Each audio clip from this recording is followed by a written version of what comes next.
Sir, leader of the opposition Kaira साहब ये कह रहे हैं कि अदम एतमाद है नून लीग और पीपल्स पार्टी के दरमियान, इनमें से कोई भी एक दूसरे की पीठ में छुरा पहले मार सकता है। ये दावा ऑपोजिशन लीडर ने किया है।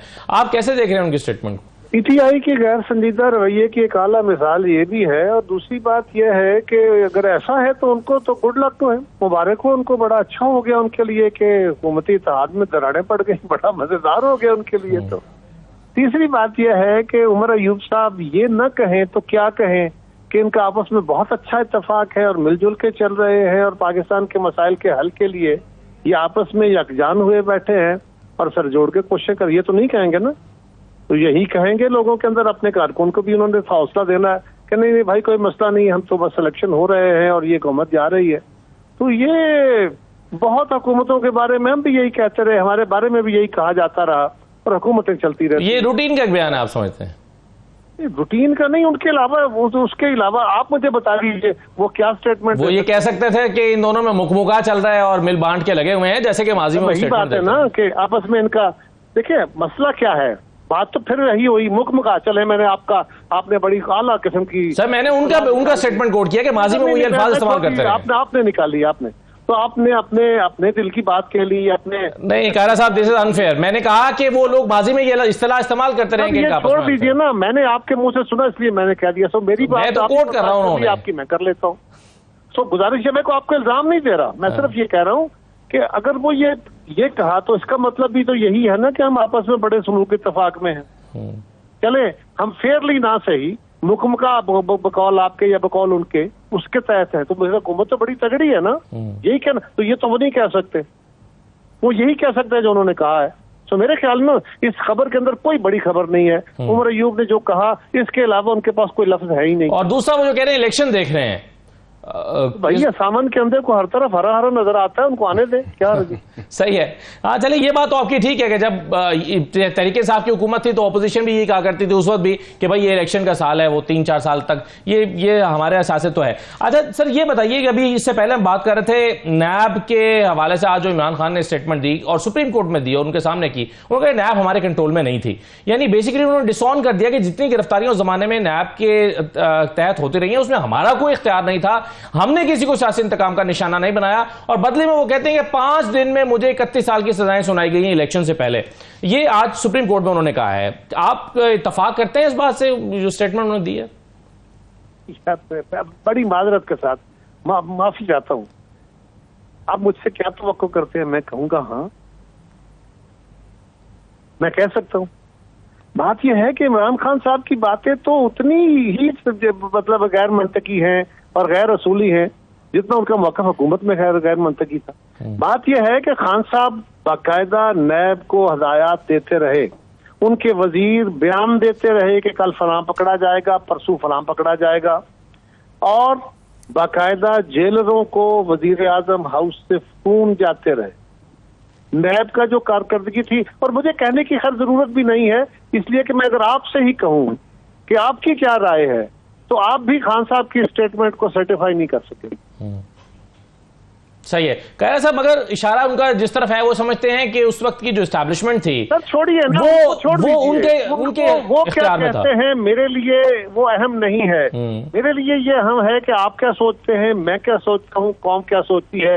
वो इमरान खान के बयान की हकीकत है। अब हयाई की तरह तो उसमें क्या करना, क्या बात करनी है। तो सर अब जो फिर 190 बिलियन पाउंड केस है या तोशाखाना के जो केसेस हैं या नैब के जो केसेस हैं, इसको आप दुरुस्त समझते हैं? आप समझते हैं कि आज नैब के ऊपर असर रसूख नहीं है?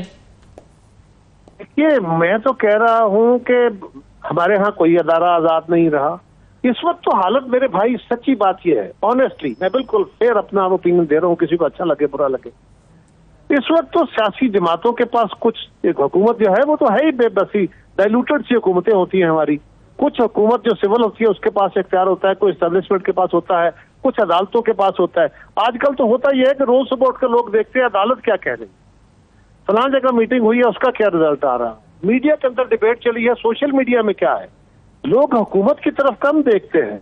हमने तो हुकूमत को बहुत हिस्सों में बांट दिया है, और सियासतदान सिवाय गालियां खाने के इख्तियारात की हद तक तो बहुत कम इख्तियार उधर रह गया है। अदालत ने बहुत सारे इख्तियार ले लिए, आप मीडिया ने बहुत सारे इख्तियार ले लिए, वकला ने ले ली। इस मुल्क के अंदर जो मजहबी तबका है वो अपने तौर पे बादशाह है, वो किसी की बात सुनने को तैयार नहीं है, वो अपनी मर्जी के इंटरप्रिटेशन करके कहता है हम जो कहते हैं यही सदाकत है। तो इस मुल्क के अंदर तो बड़े सारे मसाइल हैं, इसको तो तरफ। आपने ये जुमला यही कहा जो मैं सुन पाया कि आपने कहा कि बेबस सी हुकूमत है ये। मैं हमेशा गवर्नमेंटों को कह रहा हूँ, इस मुल्क के अंदर डाइल्यूटेड हुकूमतें होती हैं। कुछ गवर्नमेंटों के पास इख्तियार होता है, सिविल गवर्नमेंटों के पास बहुत सारे इख्तियार तो हमारे बहुत सारे इदारे ले चुके होते हैं ना। इस्टेब्लिशमेंट के पास हाँ, अदलिया के पास हाँ, मीडिया के पास हाँ, उलमा के पास हाँ, बेशुमार तबके हैं ना जिनके पास इख्तियार है। इख्तियार क्या है? एक जमात, मजहबी जमात उठती है, वो आके चैलेंज करके कहती है हम इस्लामाबाद बंद करने लगे, हम जीपी रोड बंद करने लगे हैं, और गवर्नमेंट में बस है। गवर्नमेंट उनके खिलाफ अगर कोई एक्शन करती है लीगल, तो उसके ऊपर आप खड़े हो जाते हैं, आपको सोसाइटी कहती है जी ये बड़ा जुल्म हो रहा है।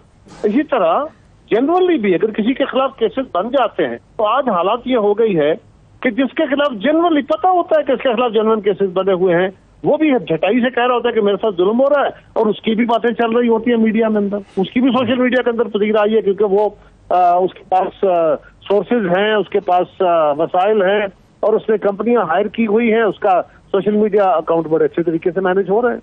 सर एक सवाल मैं और रखता हूं, फिर मैं इसी सवाल को बाकी मेहमानों के पास ले जाऊंगा। कायरा साहब, आज तस्वीरें कुछ जारी हुई हैं इमरान खान के सेल की। हम आज तक ये सुनते रहे हैं, चूंकि ये पहली मरतबा तस्वीरें आई हैं, कि उनको बहुत सारे कमरे मिलाकर उनका एक बड़ा सेल बना दिया गया है, और जिसमें वो वॉक भी कर सकते हैं, जिसमें वो एक्सरसाइज भी करते हैं, और बड़ी पुरतायुश किस्म की उनकी जेल है, इतनी शहाना के माजी में किसी और को नसीब नहीं होगी। लेकिन तस्वीर शायद आपकी नजर से भी गुजरी हों। आज उन्होंने ये कहा है इमरान खान ने सुप्रीम कोर्ट से कि मेरे और माजी में नवाज शरीफ के सेल से या उनकी जेल से कंपैरिजन कर लिया जाए। यानी इनके पास रूम कूलर है, उनके पास एसी था, उनके पास मुशक्कती था, इनके पास मुशक्कती नहीं है, और कमरा भी बड़े छोटे साइज का है, वॉशरूम भी दिखाई दे रहा है, एक्सरसाइज का सामान शायद बाहर उसमें पड़ा हुआ है। तो आप कैसे, क्या आप कंपैरिजन करना चाहेंगे, और क्या वाकई साबिक वजीर आजम को इसी तरह की क्लास मिलनी चाहिए? पहली बात तो यह है कि किसी को भी क्लास नहीं मिलनी चाहिए। अगर कोई मुल्जम है, कोई कैदी है, हाँ, जब तक वो मुल्जम है, इल्जाम है तो बिल्कुल नहीं, उनको बड़े एहतराम से रहना चाहिए, उनके ऊपर इल्जाम है, लेकिन ये एहतराम बाकी लोगों का भी होना चाहिए, उनके साथ भी हाई हैंडेडनेस नहीं होनी चाहिए। लेकिन अगर किसी को जुर्म साबित होकर सजा हो जाती है, तो फिर उसके साथ रियायतें नहीं होनी चाहिए। ये हमारा मजहब भी कहता है, कानून भी कहता है। तीसरी बात, आपने इमरान खान साहब के बयान तो सारे ही आज मुझसे सवाल कर दिए कि उन्होंने ये कहा तो क्या राय है। उसके जवाब में जो हुकूमती तरफ से वकला ने या अटॉर्नी जनरल ने या जो भी गवर्नमेंट के तर्जुमान थे, उन्होंने जो बातें कही हैं कि जनाब आप तो गलत चाहे तो जाके वहां पर अपना कोई कमीशन भेज के चेक करा ले, आप अपने तौर पर तसल्ली कर ले, उसका भी जिक्र फरमा देते जी। मैंने इंट्रो में भी किया, और उस आपसे आपकी आमद से पहले भी हम इसकी बात कर चुके हैं। अटॉर्नी जनरल ने क्या कहा ये मैं बता चुका। मेरे सवाल के तो आपने मुझ पर तो सवाल किया, चलिए मैं माजरत चाहता हूँ, दोहरा देता हूँ। अटॉर्नी जनरल ने भी कहा कि जी भेजें वहां पर आप सुप्रीम कोर्ट अपना ऑब्जर्वर भेजे और खुद फैसला करें।